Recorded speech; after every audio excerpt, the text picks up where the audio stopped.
Morning. Good morning. Thank you very much indeed for joining us here today. Well, how can I say, a little know about what you are going to talk about today, but we'll talk about the cities, how to make it a brand. Mr. President also has stated about that issue. But I just want to ask you a question and then leave the stage to you. What is a city for you, or especially for an individual? Sure. I think when I think about cities, I think about opportunity. Because you have this inflow and outflow of human capital. Hopefully you have good infrastructure in the city, but I always think about the possibilities of a place. Much more, as much as we dream of country houses and a lovely place on the beach, I think cities are where people come together, where ideas spring forth, and a place that constantly grows and evolves. Okay, that's great, but the key word there is possibilities, isn't it? Possibilities and opportunity, for sure. Yeah. Thank you very much. Thank you. Here is the stage for you. Thank you. Good morning, ladies and gentlemen. It's very nice to be back in Istanbul. It's been a while. As some of you might know, we've had a very long relationship with this city. It's been a base for us journalistically, and there's probably been about a pause of about 36 months or so since I've been here, so it's been fantastic to be back. I'm going to go through a couple of things today, and I guess the key thing towards the end of my talk is to really look at benchmarks. I want to look and show you some great developments, some great parts of the world where I think there are fantastic opportunities. But to start, just to kick off, thought I'd show you a little bit of a map, and just we're going to talk a little bit about brand, and maybe just a bit of background about what we do as a business. So this is a snapshot of the world, and you'll see sort of two logos, the M and the W, and they represent two parts of our business. We are a family company based in Switzerland, and this W represents Wink Creative. It's our branding and design agency, founded in 1998. And the M over here represents Monocle, which is the media entity and brand, which is just coming into its 11th year. This is our home in London. It's a nice sort of typically 1960s institutional building, which looks lovely, but it being London with these sort of lovely windows that you can see there, you wouldn't want to have to deal with the heating bill every month, because it's probably the worst insulated place in all of London, particularly on a very cold day in February or March. But anyway, it was a former adult education center, and we've converted it into an office which represents the interests of our agency and also the magazine. This is, for those who aren't familiar, this is Monocle. So it's a big part of what we do. Monocle is a global magazine. So I guess unlike other publishing companies, other entities, we do one edition no matter where you are in the world. So what you buy at Ataturk Airport is the exact same copy that you would buy in Los Angeles, that you would buy in Taipei. So we don't have a Turkish edition or a Brazilian or a British edition. We believe that our reader, no matter where they are in the world, wants to experience the exact same stories at the exact same time. So we do the magazine, so let's say the main edition, we do 10 of those a year. We also publish forecasts and special spin-off editions. And then we also have quite a significant book business as well, this being Berlin, but also we've done Istanbul about 3 or 4 years ago now. We're also big believers in newspapers, and even at a time when we know that the newspaper business is quite challenged, we see it as an opportunity. I think a lot of times we've tried to veer in the other direction as a media company and try to find opportunities elsewhere. So anyone who might be off to Milan today or tomorrow for the Salone, for the furniture fair, we've done a special edition newspaper for that. And anyone who's in Bodrum or in Beirut or in Saint-Tropez this summer, we also do a special edition series of newspapers across the seasons as well. And then, also in line with our business, we do a daily bulletin called the Monocle Minute. So anyone who's interested in urbanism and cities, and certainly when we talk about opportunities, I would encourage you to sign up. We have 36 correspondents around the world, and every morning this bulletin comes out, and we're taking a snapshot, a temperature of what is happening in urban environments around the world. And I mentioned sort of our books business.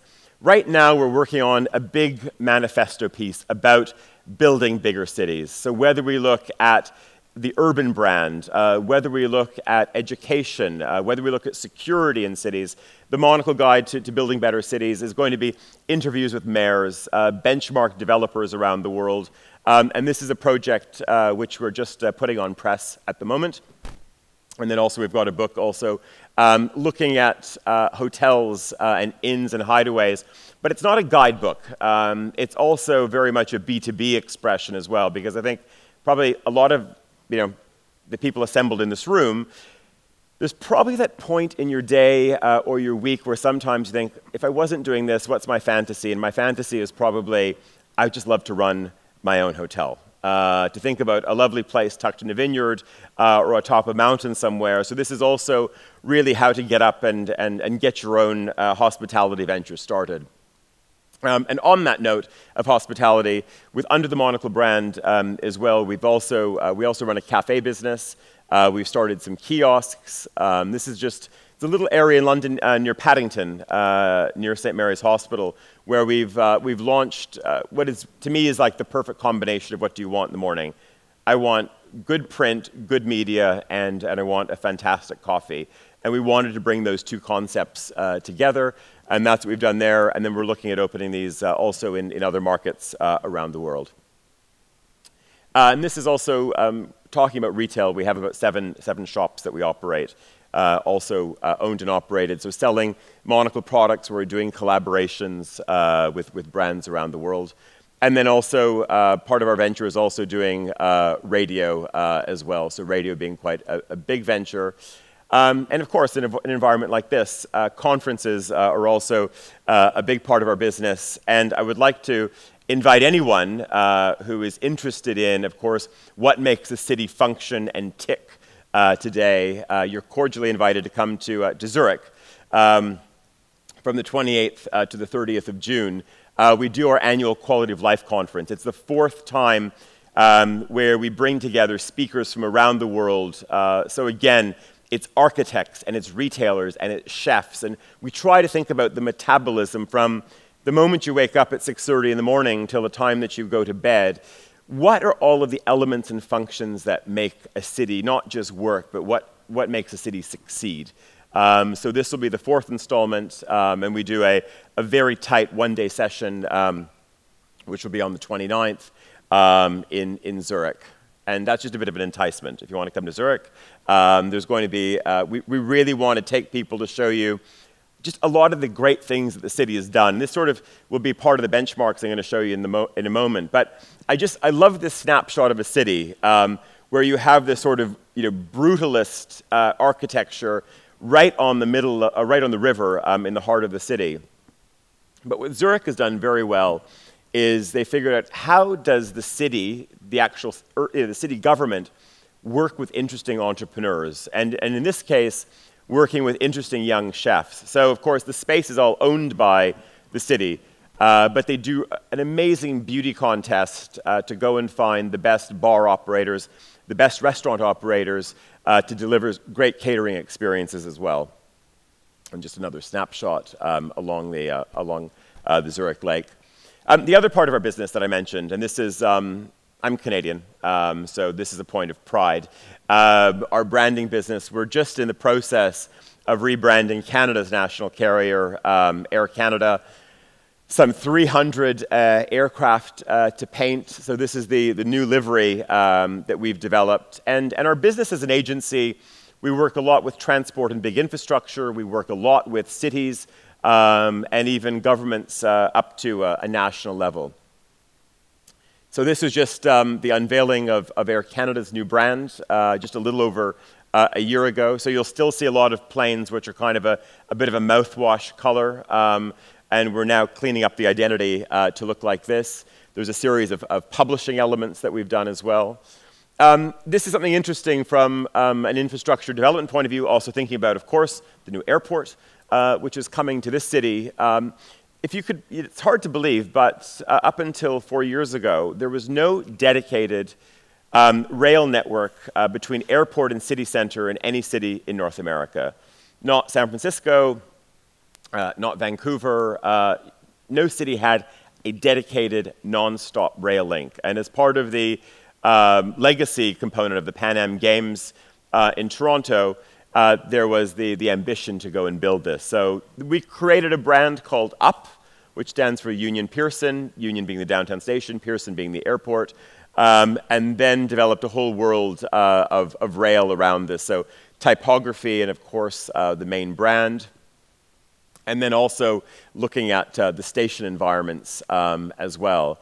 And when we talk about city brands, we talk about sort of nation brands, it was interesting because the provincial government and the city of Toronto and the federal government, they all had an idea to build a rail link, and there'd be a station at either end. But I have to say there wasn't a broader ambition at the start to really try to make an impact. So we sort of looked at the plans in the beginning, and it was just really a stainless steel station with glass and some concrete floors. And we said, how can you arrive in the most important city in Canada and not have a beautifully designed experience? So we completely changed the dimension of it and developed this. And I think when, I always say, the most important component of a city, and that's why we think about what happens with the airport here, a good brand, a good urban brand is always going to be about first and last impressions. So when I touched down, what was that moment of welcome? Was there consideration in the airport? What do I see the first thing when I drive out or I take the train from the airport? And then my journey into the city or out to the countryside, what happens? And then, of course, there's the moment when I leave. And you always think about those lasting impressions. And that's the other component as well. Was I sent off in a wonderful way? And I think this is, when you think about the history of Turkey and certainly the position of this city in the world, one always has that notion of just exceptional hospitality. So do I feel a fantastic embrace when I come to this new airport, but then also, do I go home?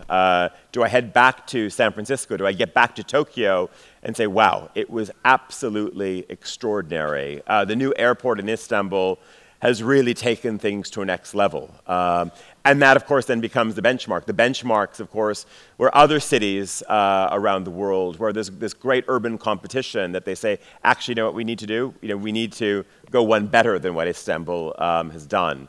And so I certainly think by the end of this year, I guess come end of October, huge expectations, but also, again, enormous opportunities to do something quite remarkable.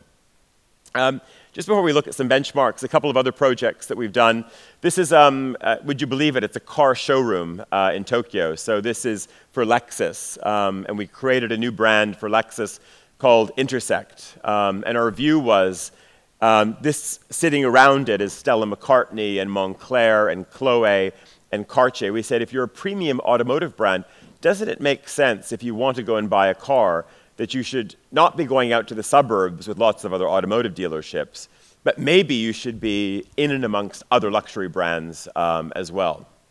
And so it's a new concept that we developed for them. And then also bringing Lexus into a design world and putting them into a design milieu. And this is what we did with a series of awards. And this is if anyone's heading off to Tokyo soon, and I know there's a great surge of certainly inbound Turkish travelers into Japan at the moment. This is Toranomon Hills. So it's a new project that we've worked on in terms of brand and also developing a narrative for a project. And we developed a special newspaper called the Tomoto Times, which was, so many developers in here. We know that, of course, there's great ambitions to go and do new projects, to develop a shiny new tower. But oftentimes, as we all know, no matter how good our intentions are, people hear about a new building going up. It's a new mall. It's going to be a new office building. And existing residents and locals feel threatened. And we said that what we wanted to do with this project is we actually developed a community newspaper that came out 2 years before the building went up, because we wanted to bring all of the locals along as well, that they had a voice, that their businesses were recognized. So it wasn't just a case, oh, well, we put up a new tower and then we don't care about the rest of the community. We wanted to go and celebrate all of the businesses, particularly in this part of Tokyo, that had been there for centuries, that they are very much the reason why the development went up there in the first place. And this is just a couple of other things that we've been doing, working on projects talking about airport security, so an interesting project that we've done through a client called Genetec out of Montreal. We worked on the branding for Brisbane Airport, so Brisbane's transformation to becoming really Australia's sort of third key long-haul hub, of course, up on the Queensland coast. And then also some other projects as well. This is just a little snapshot of a hotel brand that we've worked on in Beijing. I'm going to go sort of rather quickly and look at sort of linger on an image, and I'm sure sort of a lot of people have heard about this project, which has happened in Budapest, and this is the Liberty Bridge. And it's interesting. Cities and developers oftentimes will go and, of course, hire management consultants and, of course, great urban thinkers and branding agencies like ourselves to figure out, how do you create a story? How can we have a positive story in the front page of the New York Times? How can the FT write about our business in an amazing way? And sometimes I think, the question at the beginning, when you think about a city, what's great about it? So I think about opportunity. But this little picture in Budapest, I also think about serendipity, just that things can kind of just happen. And so this is the Liberty Bridge, and it's had a lot of attention because basically the city, it just started that people started doing picnics, and picnics started on this bridge, and it became a place to hang out and have a drink. And then suddenly it was amongst locals, and then people wanted to start coming from elsewhere in Hungary and crossing the border from Austria. And it suddenly just became this phenomenon that just, by sheer force of a curious population and the fact that it just seemed kind of an interesting place to gather at the end of the day, that suddenly you have this tourist magnet that no one could have planned for at any point. And of course, we know that Hungary has a few political problems at the moment. And yet, despite all of that, they've come up with something which is really amazing from an urban point of view, and now the city is sort of running with this, and it will continue again this summer as this point of people being able to gather, have an impromptu party in the middle of the city. On the topic of bridges, if anyone's going to Seoul soon, I would really sort of advise to look at sort of the city center, and I just wanted to show you a snapshot of a bridge that was built, a pedestrian bridge, a landscaped bridge, which was designed as a thoroughfare just for foot traffic, but to really unify a part of the downtown, to connect two commercial areas. And it was slightly influenced, of course, by the High Line. So many people want to have their own version of the High Line from New York. And that's very much what this is. And it was interesting to see what a very simple piece of considered engineering is done for commerce, but also as a great place for gathering. I said this is, the slide here says places to meet in a digital world. I think it's incredible to look at when we know that we don't have to always be at our desk every moment, when we have really the freedom that comes with technology and certainly communications technology that allows us to work from everywhere. The importance of greenery is so key. And so I think oftentimes, we focus so much on the architecture. And I think it's one of the great lessons in Japan. I always sort of feel that, of course, someone wants to build a 50-story building, and there's budget overruns and everything happens. And what gets cut? What part of the budget often gets cut at the last hurdle? It's the landscaping. So, of course, you're still going to landscape the building. But what do? You build a 50-story tower, and you want it to feel part of the city. but there's no money left. So you go and you plant trees that are this big. And those trees, as we know, are going to take 40, 50 years to mature. So if anyone's off to Japan, I always say, and it's always a question that comes to us, I said, why is it when I go to Japan and I see a new development that it just already feels so lived in? It feels like it's part of the city. It's not sort of a new building which has gone up here and feels very divorced and very separated from everywhere else. And it's because Japanese developers, I think in line with cities, always have a significant amount of money to deploy to buy mature trees. And that's what you always see, that just as a building is being complete, the 40, the 50-year-old trees start to move into the development. And then when everything is unveiled, it feels completely integrated and part of that. And I can say we're working on a project right now in Shanghai, and it's a 4 or 5 story complex. It's mixed use. There's residential, there's a hotel, and lots of office space, tons of cafes and everything. But the project's dead. It is, you could probably say it's a bit of a failure. And so we've been brought in to help revive this project. And the developers are really struggling. Why isn't this working? And I said sort of the key message and part of the answer we said to them, every time we go to visit them, we don't have coffee at their development. We always go across the street to a side street. And it's the coffee's very good, and maybe it's better than we're at the development. But one of the really interesting things is I asked the client, I said, why are we going over here for coffee? And they said, well, the coffee's great. And I said, it's not that. I said, we're going into an environment where there are massive trees, which are hundreds of years old. There's shade, there's a breeze. You feel that you're under this, proper green urban canopy. And that is the sole reason why you end up in this environment, because you're surrounded by the lungs of a city. On the topic of lungs, I think it's interesting to watch. You may or may not totally agree with the policies of the Paris mayor, Anne Hidalgo, but I think the way that they are sort of recapturing, obviously, what the riverfront in Paris, creating places to swim, again, just environments for people to relax at the end of the day, as part of the civic environment, is one to really watch. I just took this from Vienna, and again, I think when you think about sort of the urban canopy, it's great to go, and build lots of bicycle highways and all of these things, but much nicer if you're not in a completely exposed environment, that you're just sort of left, in a windswept canyon. But you also have here, the luxury of just beautiful boulevards. And I think we come back to, and obviously we know that trees can, of course, be a bit of a hot topic in Istanbul as well.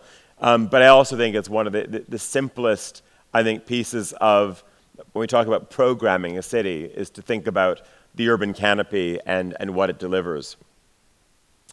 One of the interesting things that we're seeing, people used to, and we go back to Japan, this is an interesting project called the Share. This used to be housing for railway workers, and now it's been turned into what was probably one of the really first interesting co-living experiments. So very, very small apartments where sometimes you have your own bathroom, sometimes it's shared bathrooms, but then the rooftop is landscaped. Down here you have interesting retail.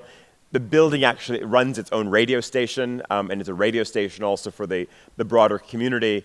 But very, very interesting because what it's done today is it creates spaces for people in the service industry to, of course, be very, very close to the stores and the restaurants where they work.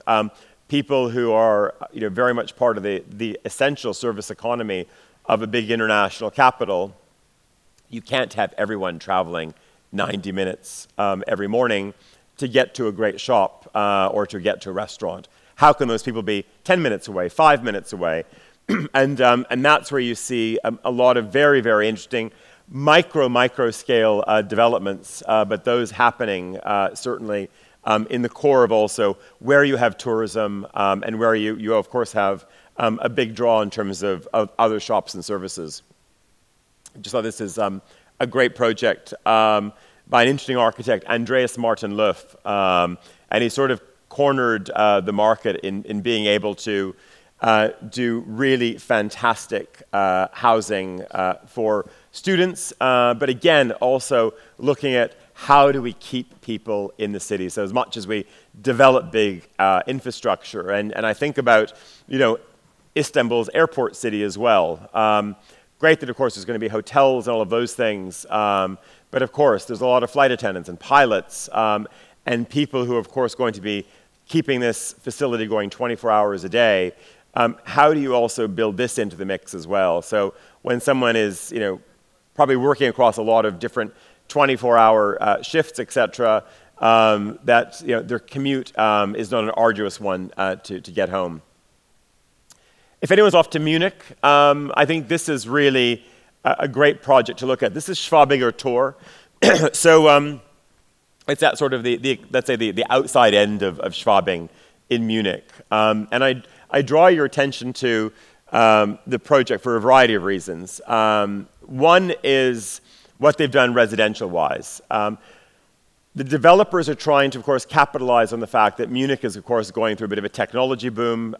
Certainly, Munich is trying to figure out what is its story versus all of the startup culture that is in Berlin at the moment. And of course, when we look at startup and technology culture in Munich, because it's the home of BMW, because Audi is up the street, Airbus Helicopters is there, a variety of different companies.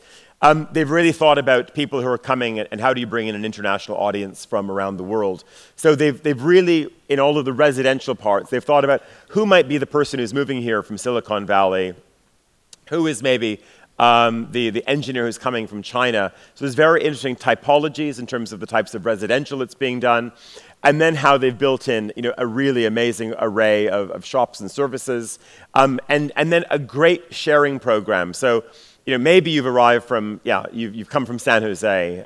You haven't brought all of your art with you. So they have a program where you can share art, that art rotates between different residents in the project. Of course, a very interesting car sharing scheme, but the idea is that you can come into a city and you can feel included and be a resident and be up and running right away, that you don't have to go through 5 or 6 weeks of administrative hurdles that you might have elsewhere. So if anyone is heading towards Munich, it's obviously this is a render. It's starting to grow into itself much better, but it's a very impressive development to look at.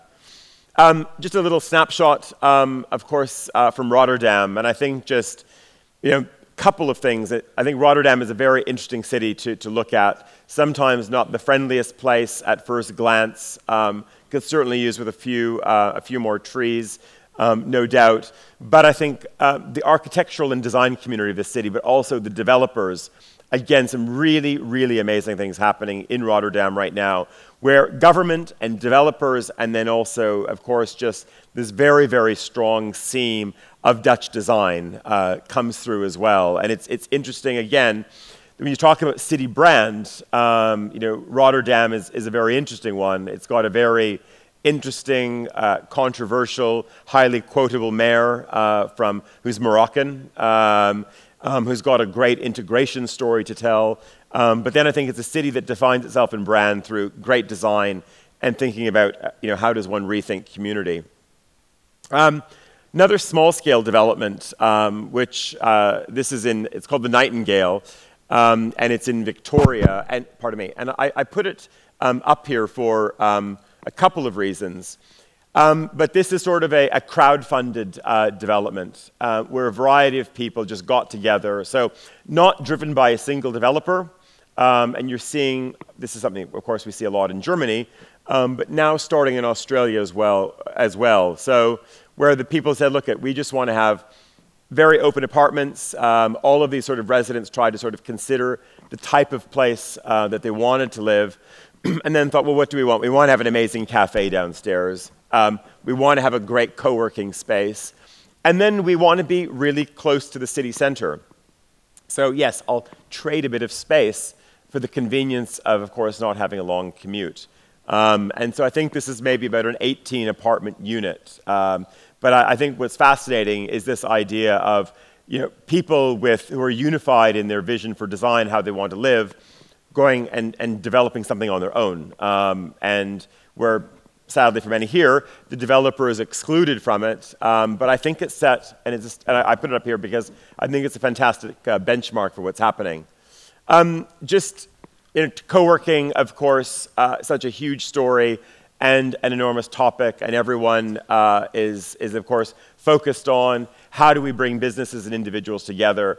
I give you a glance of this though as well. It's just the level of competition is remarkable, as of course as we all know, and yet it's going to be interesting to see what happens with that next phase of the co-working space.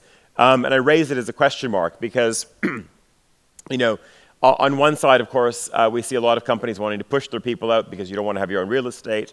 But at the same time, we know as humankind, we also want to come together. We also want to be able to also really associate with our colleagues in a place which is familiar, where we're actually able to leave our things. And we're at a funny point right now where I think so many people have been actually pushed out of the workplace that there is that sense of actually looking for a notion of belonging. So I'm sort of all for the co-working concept and idea, but it's going to be interesting to see what the next evolution happens and how it evolves. I'm sure Istanbul faces the same problems that we have in London as much as we have them in Madrid and New York, but just empty stores. And I always say, people say, how are we going to solve the problem of all of these empty shops? And I think it's the one thing which I always come back to, and when I look at new plans for new developments for retail, so often it's still, I'm offered a shop which is 500 square meters, or it's 400 square meters. And developers need to think about right-sizing retail. The idea of just a cookie-cutter array of stores which are all of the same size, which don't have interesting facades, which are all plate glass. There's a reason why so much retail is empty, because it's no longer right-sized. Not just because we have a world, of course, of e-commerce, but we also have a world of people just being fatigued by big chain stores. And I put this snapshot up from Los Angeles where, you want to be a small entrepreneur. Well, maybe actually all you need is 12 square meters to get your business, not just to pop up, but just to get your small business up and running. And I think we really have to think about whether we're doing malls, whether we're redeveloping streets, how do we allow, it's not just for the H&Ms and the big players of the world, because those stores are everywhere. I mean, this is the importance when we think about city brand. Why, when I come to Istanbul, it's great to see a lot of the main luxury names and the fashion brands I'm familiar with that come from Spain and Sweden.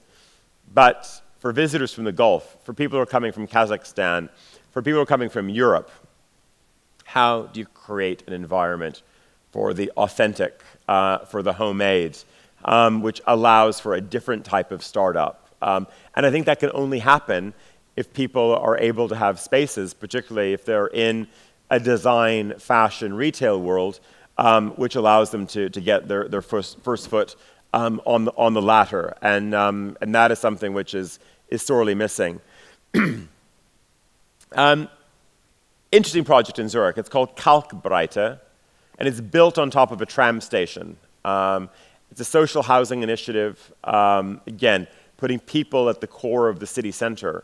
So you've got all of the trams below, which it's not a station, it's where the trams are maintained and where the trams go to sleep at night. But it incorporates a grocery store, it's got a cinema, it's got an amazing library for residents, lots of interesting additional retail in it, an amazing garden on the rooftop, and it's run as a social housing project.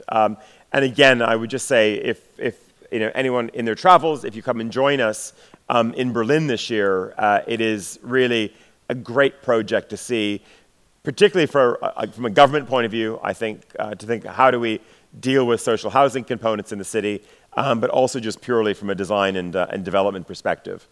I put this up, and this is in San Francisco. It's Heath Ceramics, and there's two reasons it's here. If you don't know Heath, it's a ceramics business. They make tiles for bathrooms, for floors, etc. And then they make plates and coffee cups, etc. They had one facility on the other side of the bridge in Sausalito. They still have it.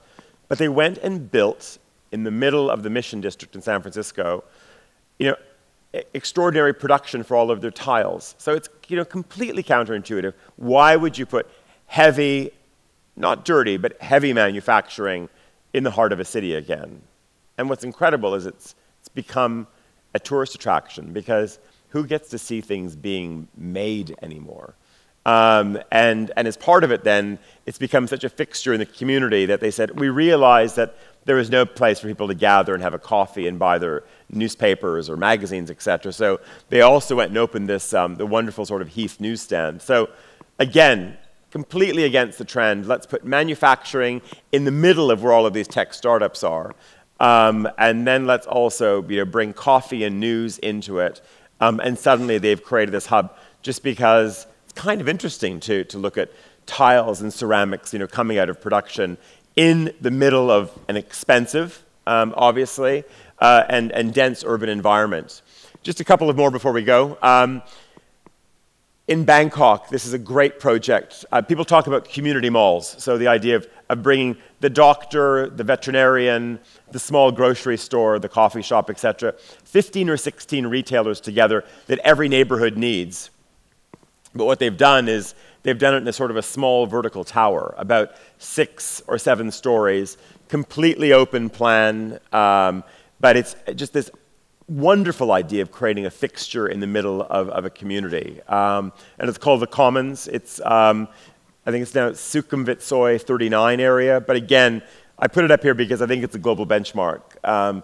You could see these working, within small pockets in Istanbul. You could see them working well in London because the footprint is very small. It allows lots of diversity in terms of the type of retail you can bring into the mix, and also just is a great thriving community. 2 more before we go. Great new project and this is very interesting, I think, for the airport. It's a project called Cosmos in Zurich. So it was developed by SBB, by Swiss Federal Railways, and they said we wanted to create a new type of cultural center, but one which should be fully profitable. So it's about 7 cinemas. It's an amazing bookstore, and it's a restaurant, and it opens at 7 a.m. in the morning, closes at 2 o'clock in the morning. But how can you have this sort of amazing cultural hub, great cinema spaces as well? But this was developed by a railway company, a federal railway company, thought of this concept. This is what we want to have beside the main station in Zurich. And I put it up here again because I think globally it's definitely an interesting benchmark. Lisbon, I think, fantastic. Staying in a Portuguese world. Another new project which is just open in Sao Paulo. Again, vertical. Pool, gym, and then cinemas and cultural centers and everything all stacked on top of one another in the heart of Sao Paulo. A really, really amazing project to look at. And this is just a great snapshot of how do you reinvent the urban environment? How do you actually go and take existing municipal buildings? So this was a bathing pavilion in Coogee in Sydney, and has now been given over to a bidder from the private sector who's done something really quite remarkable. And I just leave you with a couple of things that I think make cities work. People, I think you always diffuse tensions in cities when you give people a place to cool off. And I think it's amazing. The cities which always do incredibly well in global quality of life rankings are also places where people can actually go and have a swim. They're places where there is an ease of course, being out and mingling and lingering on the street, to be able to do that lakeside. And of course, to not over-legislate. It would be very difficult to do this in London, to say I want my books and I want to have greenery and I even want to have a collapsible sign outside. You have to go through so many permits to make it happen. And I think good cities, allow for a few tiny rules to be broken at the edges to make sure that things are a little bit frayed, but that's how you have serendipity, and I think that's how you have great opportunity in cities. Thank you very much. Teşekkür.